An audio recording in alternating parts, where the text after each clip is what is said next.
A while ago, I made a video of the 5 books everyone should read, and it seems like you guys have loved it. Everyone talks about that you should be reading 50, 60, or 100 books a year, but the truth is you don't need to read that many books because most books are useless, especially when it comes to self-development. And I'm not just throwing words at some point in my life. I was super obsessed with the self-help books that I have read every self-help book that I came across. But that doesn't mean that every self-help book is useless.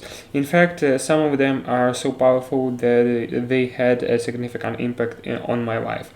And if you don't have the time or isn't a big fan of the books, I want to share them with you, the ones that you have read, because they would make the difference in your life. Most of what these books teach is supposed to be taught by your parents, teachers back in high school, or professors at your university, but unfortunately, they don't. I still read books, but not as many as I used to in the past, because when you read the entire 300 pages books and there is not a single new idea, you feel like you have wasted so much time. So let me share with you the books that I actually teach you something valuable.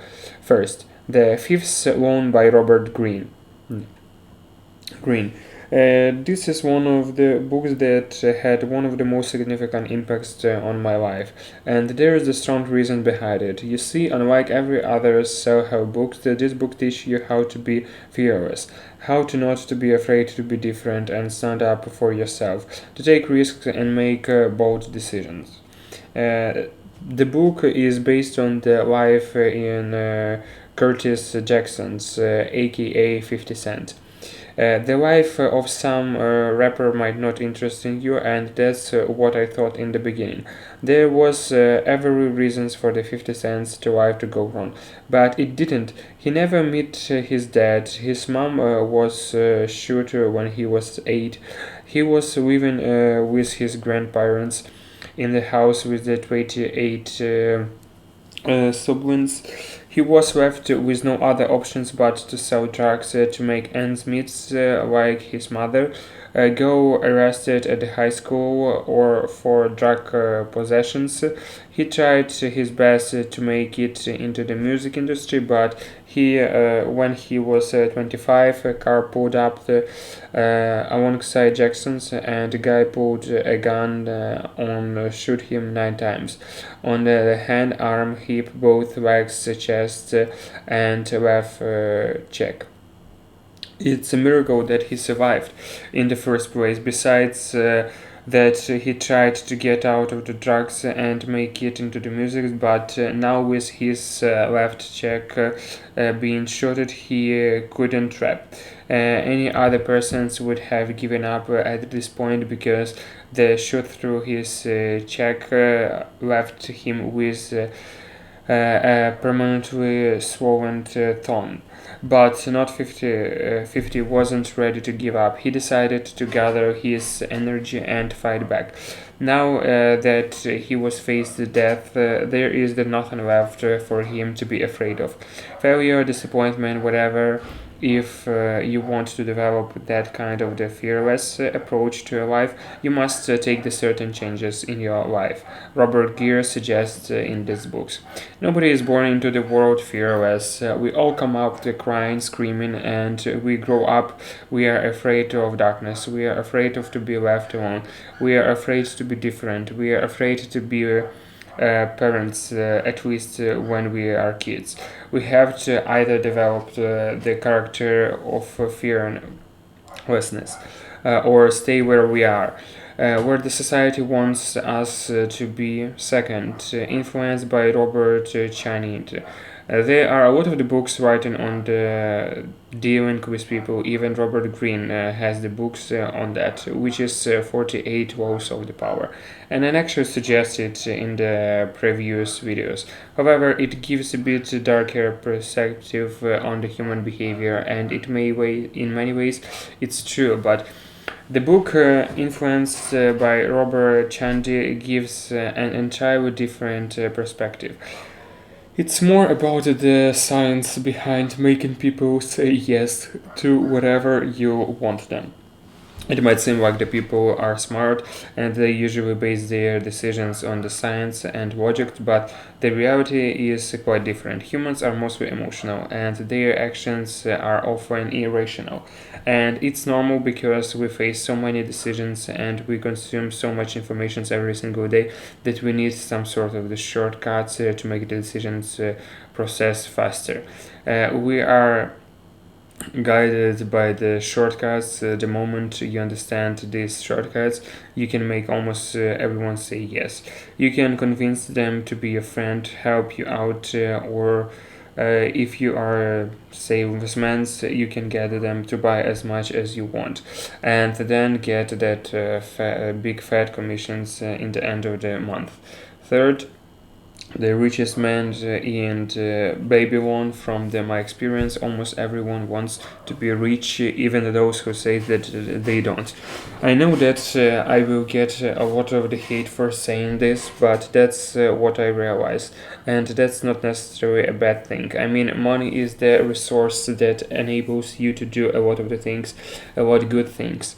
Of course, the most popular advice is just work hard. Hard work always pays off. So to be honest, it doesn't useless. It's also smart, and that's why you need to read The Richest Man in Babylon by the Samuel Klassen. Once upon a time in the ancient Babylon, there was the very rich man named Arak. In fact, he was the richest man in the land.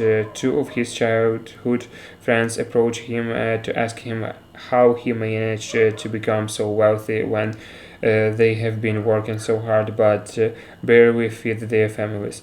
He replied that the secret is simple. You must not spend all that you earned, but save a part from it and invest, and over time your wealth accumulates and you get rich. It's as simple as that. Iraq saved enough money to lend it to a Shine market who paid interest on the Arkan's loan, thus growing his wealth.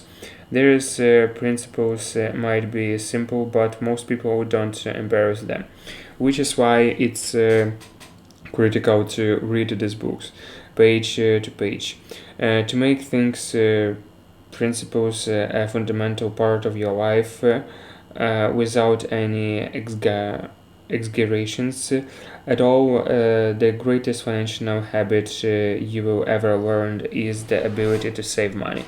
It sounds so simple and yet it's so difficult. Think about how much you have earned in your entire life and now ask yourself how much of that left in your hands. Flow, most people are dissatisfied with their daily routine, and often it's their jobs to blame. What makes things much worse is that their leisure time is spent recovering from their work in the laziest way possible. What do you want when you get back home? Watch TV, have some drinks, pull out that cigarettes of your smoke, or maybe just play video games. But that shouldn't be the case. Work can be something that reduce stress, giving your life purpose, and make you happy overall. And that's what. Csikszentmihalyi Milai calls the state of flow. It's when you are not motivated by the external factors such as the money or recognition. The work itself brings you so much joy that it takes your entire attention and pushes you to do it regardless of the outcome. That's the state that what made Nettown come up with the modern principles of the physics Einstein to develop the theory of relativity. It's extremely difficult to reach that stage in the modern age because we have so many drugs, alcohol to distract us, and the sadness part is if you do not experience the stage of flow in your life, you are wasting your time, and that's what makes these books is so important to read. He explains how exactly you can reach that state.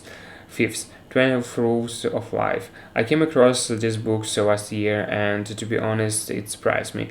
It doesn't say anything revolutionary, but if you know anything about Jordan Peterson, he advocates for responsibility. His perspective on life is that responsibility gives meanings to our lives. Whether you agree with that or not, life is pretty purposeless when there is nothing to bear on your shoulders. However, the little rules he suggests to follow do make our lives much better, such as the sitting your house in perfect order before your citizens someone else, or compare yourself to someone who you are or who you were yesterday and not to someone else in today. The they seem so simple that everyone just know them, but the matter of the fact is the people are living the miserable lives because they are not following these rules. Look around, everyone is criticizing everyone else, but if you give it a close look into their lives, you will find out that they probably should focus on their lives first before pointing fingers. It was challenging to make this list because there are so many books that I wanted to include, at least a few more books, but I had to keep this list as short as possible. There is no point in the relations. A lot of the books, you just have to read the right books, the books that will give you the maximum benefits, that will help you to make your life meaningful. Let me know in the let me know what books you would recommend to everyone to read.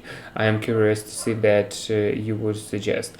In Anyways, make sure you give this video a big thumbs up if you have enjoyed, and of course you're subscribed to hit the bell button besides it. Thanks for watching, and until next time.